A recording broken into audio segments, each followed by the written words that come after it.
This is Got a Georgia Outdoors, and I hope everyone's having a great deer season so far. Our season's had some highs and some lows. Highs being we've killed some deer, lows being Hurricane Helene really put a damper on the season, especially bow season. But in this video, we're focusing primarily on ground blinds versus box blinds. We've hunted out of both of them this year. I've had kind of a love-hate relationship, but that's what we're going to be doing. We're going to be setting up a Tidewe see-through ground blind. Awesome ground blind.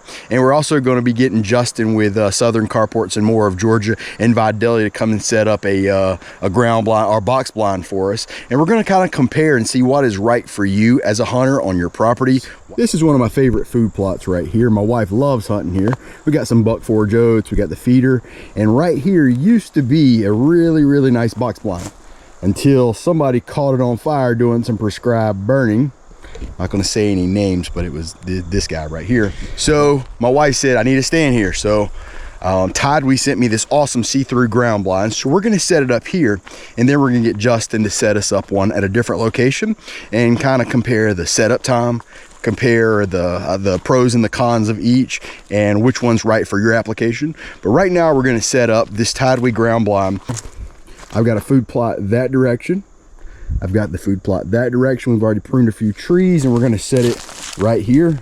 And in fact, I had a ground blind here, but the hurricane destroyed that one. So we're going to replace it with the Tidewe. I'm going to set the camera up and we're going to get this one set up real quick. I'm going to interrupt this video to tell you that we are going to be doing a giveaway in this video. I was going through some boxes and found one more Got a Georgia Outdoors camo hat that hadn't been that I hadn't given away, and it still got the stickers on it, brand new.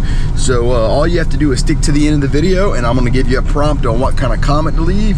You leave that comment, we're going to choose, and you could be the winner of the hat, and we'll send it right to you. Now back to the video. These Tidewe blinds are actually really nice. I bow hunted out of it earlier this season, so I can provide some good feedback on it. Well built, relatively quiet. As far as ground blinds go, I don't have much bad to say about it, and it's only like 100, maybe 120 bucks on their website.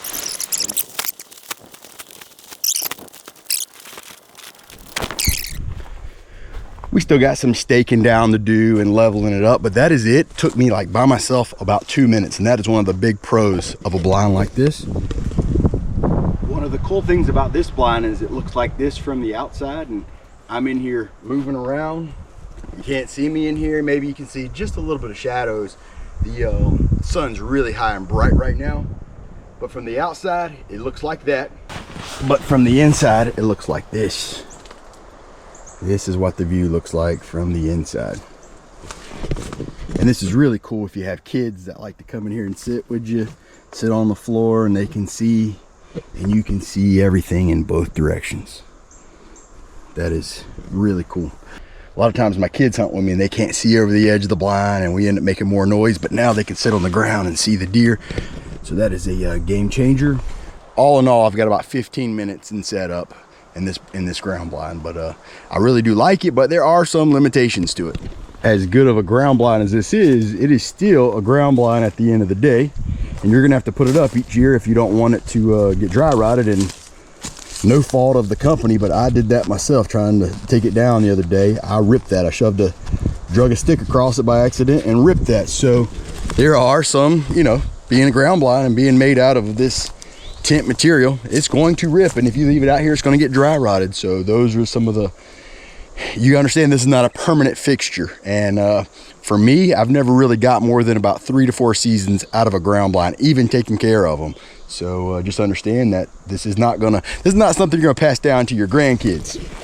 It does very little for scent control. All these holes are gonna let the scent go in and out, and whatever the outside temperature is, that's going to be the inside temperature. So you're not going to stay warmer in there, and also it's not going to do a whole lot for sound control. Whatever the sound is in there is not going to be dampened. So I've set up ground blinds like this before and had deer that afternoon on them. Deer acclimate to these pretty quick. Setting up a shooting house or a box blind, I've had that take weeks, sometimes even a month or two for the deer to get comfortable. So that's another key factor in there. So right now I'm going to show you some footage of Justin with Southern Carports and more of Idalia. Great guy, by the way. He's going to be setting me up a box blind. These are really nice box blinds. He's setting it up for my youth hunt, and we're going to kind of show you some of the footage of him setting that blind up.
I definitely saw 3 run over here, but one of them just failed.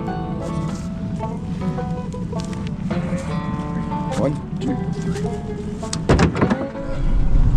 3. We're cruising around the property, and I just want to stop the video to say this. If you haven't already subscribed, what are you waiting on? It's easy to do, it's free, doesn't cost you anything, and it really helps us with making content like that. So right now, go ahead and hit that subscribe button. All right, this is obviously not the same blind that Justin set up for us, but this will serve the same purpose. We're going to kind of look in it and check it out. But right out the gate, this thing took several of us. It took about 4 of us a good hour to get it set up on cinder blocks. This is the infamous rattlesnake stand, which is another con if you want it to be. We were weed eating right here, and there was a rattlesnake under that thing. Way too close for comfort, but my brother did kill a 130-inch 9-point out of this thing last weekend. But you do have the ability to lock it, which I don't even take the keys off of it. And it is definitely, and maybe a little dirty in here, but this is definitely more of a permanent fix than those ground blinds. We keep it padded so it's nice and quiet. We don't have insulation in it, but it does stay warm. It does stay a good bit warmer than the outside temperature. That's a pro and a con. You know, in the early season, it's hot in here, but in the wintertime, it stays warm. And you see the heater over there. It stays nice and toasty in here during the cold months. And you're not getting nearly the amount of view out of one of these things as the ground blind. And you do feel a little bit of a separation. So if you're one of those guys that want to be in a deer stand or really feel like you're out there, then this is not the fix for you. But when you got kids, when you've got when you're trying to run late, when you've got inexperienced hunters, these things are the ticket. It does take some time to set them up, and it takes time for the deer to get comfortable with them. You don't just put it out and expect to be hunting on it that weekend. It might take a month or 2, but the deer did get used to it, and we've killed some nice deer in this food plot behind me. And although it's what I would call permanent, the wind did blow this one over as well, so they can be moved and can be, hurricane damage can affect them as well. I actually have 3 of these on the property. I had a 4th one, that's the one that burned up. But I really like this size. It's a 4x8. And I will tell you this, here is a big factor. For me, money is a factor. And these costs, you could probably buy 7 or 8 of those ground blinds for the price of one of these. And for you, that may be a factor. And it's for me as well. I can't justify just dropping, buku-oodles of money. But these are permanent. They don't go bad each year. I don't have to replace them. And they've just been, with the exception of me burning one up, they've just been really, really good blinds. And this is another one of those Tidewe hunting blinds. It's a step down. It's a little bit smaller. But my buddy Josh hunted here last weekend, and he was able to drop the hammer out of one of these. So we'll go to that footage right now.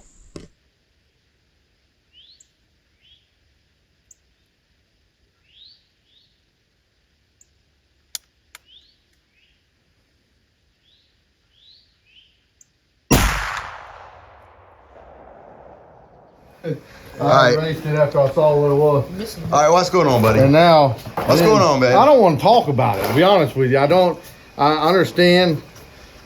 understand where you are with this, but I'm not okay with it.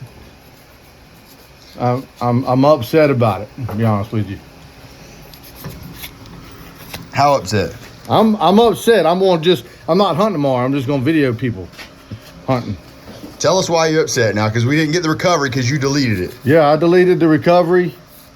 Why? Well, I had 2 deer come in. I don't even want to talk about it. Why are you mad right now, Josh? The viewers still don't really know yet.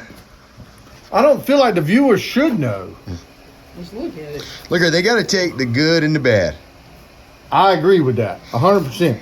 If you don't know, Josh was hunting, and he had a couple does, and he was going to pass up on them, but Dad over there and me talked him into shooting him a doe with his muzzle loader, and he sighted it in today. And he was going to get some meat. You needed some meat, didn't you? I needed meat, yeah. Well, he shot a doe, got some good footage of it, and was going down there to recover the doe.